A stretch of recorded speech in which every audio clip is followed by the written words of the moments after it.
Hi, Abraham. Yeah. I'm so excited to be here. Yeah.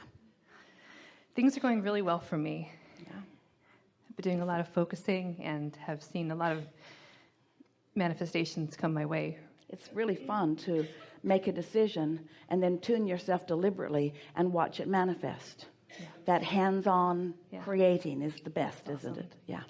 My question is, things are going really well for me, and there's some things that are not going so well for me, and I'm wondering if I'm focusing to such a point going down my path where things are dropping off for me, like a relationship, things like that used to matter more to me. Sometimes things drop off because they no longer match. Sometimes things drop off because you're focused upon the decline of them, and so the momentum has to just continue in that direction. And you can tell by the way you feel about it which it is. In other words, if you are exploring life and excited about life and you're thinking about this and this and this and this and this, well, it's logical that things that don't match the things that feel good would become less and less and less in your experience, and eventually they will disappear altogether. So trusting that feeling and knowing that I'm on my path and this doesn't feel good, and just continuing to feel good and letting things go. That there are two things that we would do in that situation if we were like you are, a little bit tentative and not knowing which is which. Mm-hmm. We would continue to focus deliberately on things that we want, that we know we want, and we would make some daily soft effort, isn't quite the right word, but attention to focusing upon the positive aspects of those waning relationships, because every relationship is not just salvageable but precious. And so it's really worth focusing upon the positive aspects of anything that seems to be fading away. And here's why. If you focus upon the positive aspects of something that feels like it's fading away, if it's really not a match to the positive aspects that are dominant within you, it will continue to fade away. But if it is a match and you've just been missing the high points, you've just been focusing negatively, so you're pushing it away, or you're creating more of what you don't want. In other words, so much of what you don't want you hold to you by your attention to it, and then you want to blame the other, you see. So it's always the right answer to focus upon the positive aspects of anything, even if you have to look hard for them. And if you focus upon the positive aspects and that's what becomes dominant within you, then that becomes your experience with that one. But if that situation or that condition or that reality of that person or that current vibrational practiced belief of that person is really a mismatch to who you are becoming, then the more you focus upon who you really are, and the more who you really are is not a match to who they are being, then a natural moving apart will occur until something will happen that will be rather obvious. And the moment it happens, you will feel waves of relief coming over you as you are no longer trying to hold to you something that doesn't match. Okay. One of the ways that we've been explaining that, now you heard that clearly, didn't you? Didn't you?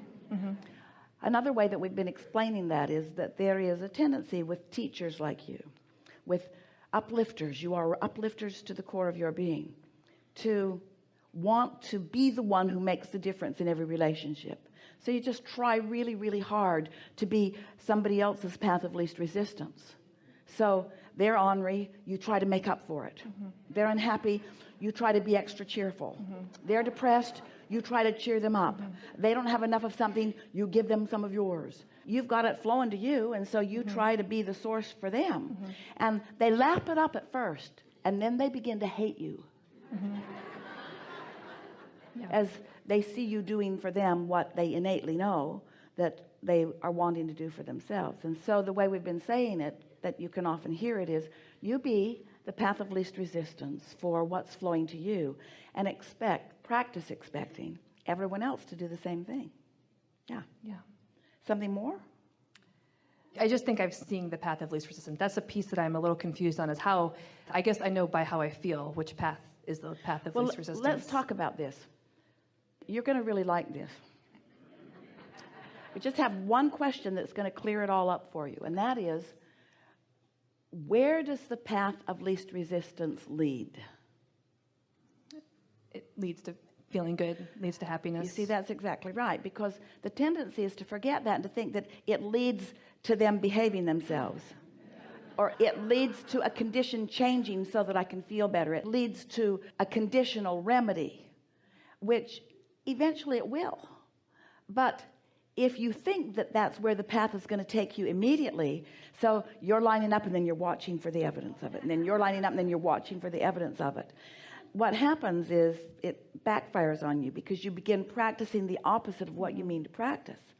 But if you understand that the path of least resistance always leads to clarity, it leads to more fun, it leads to lightheartedness, it leads to clarity is the best. That feeling of clarity and alignment and empowerment.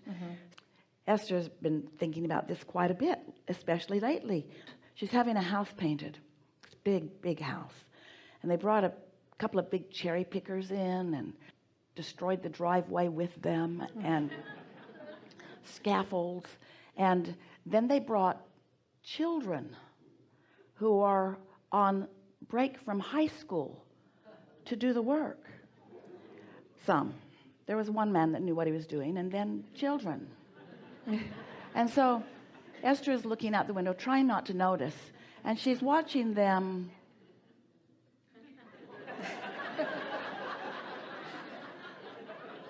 they had very little life in them, and they had very little experience in them, and she was afraid they were going to fall from high places, and it just didn't look like there was any way that this was going to lead to the results that she was hoping for. And so she thought, well, I'm just going to focus on their positive aspects. And so she did. They're beautiful. They want a job. They want a summer job. And they have wonderful personalities.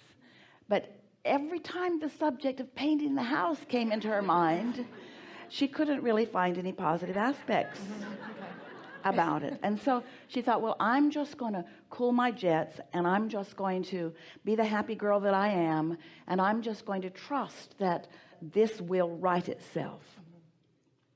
Because she believes that negative emotion is counterproductive to her desire. And so she tried not to look out of the windows anymore. And as she would come and go, she tried not to look at the things that were going wrong, but she couldn't not, because she was so curious, and she kept finding paint on things that there shouldn't be paint on. And so then she sat and had a little chat with us about it. And we said, Esther, we think there is a misunderstanding. We think that you are mistaking clarity and guidance for doing something inappropriate. In other words, the situation was clearly not going well. And we said, we don't want you to do focus wheels so that you like to eat worms.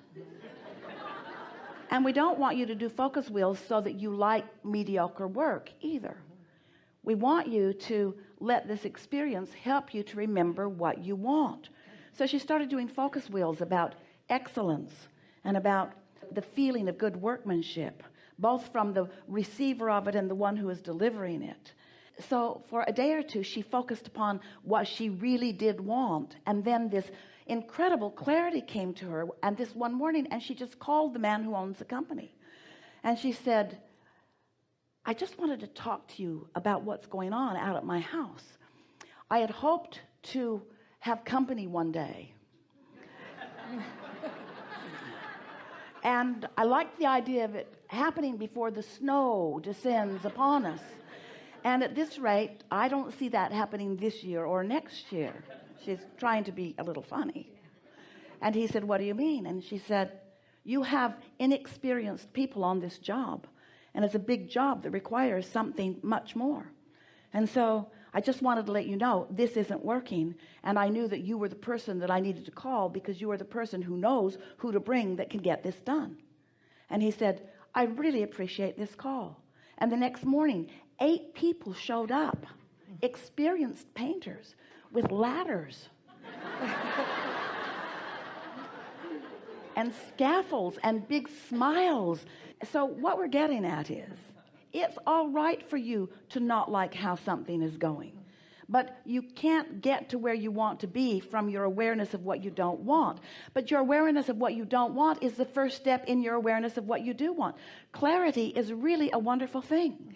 And so when you see what you don't want, doesn't it help you know what you do want? The question is, are you a match to what you do want when you call the man?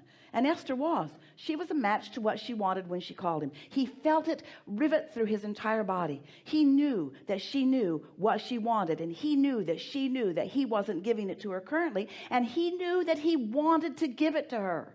He wanted to give her what she wanted, because the clarity of what she wanted was so powerful, he could not do otherwise. He became the most effective leader of his corporation that he has ever been in his entire life. People came from everywhere to assist him.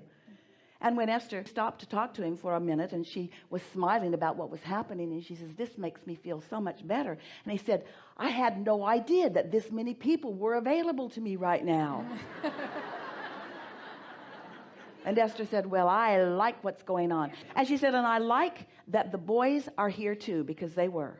I like that they're here too, because this is how they come to know how this is done. This is how they get the spirit of this. This is how they see what effectiveness is. This is how they see what skill is. This is how they learn what needs to be done. And I know that it's good for all of us. And he just smiled and said, have a nice day. And Esther said, now I am. Yeah. Yeah. Yeah. Thank you. Yeah.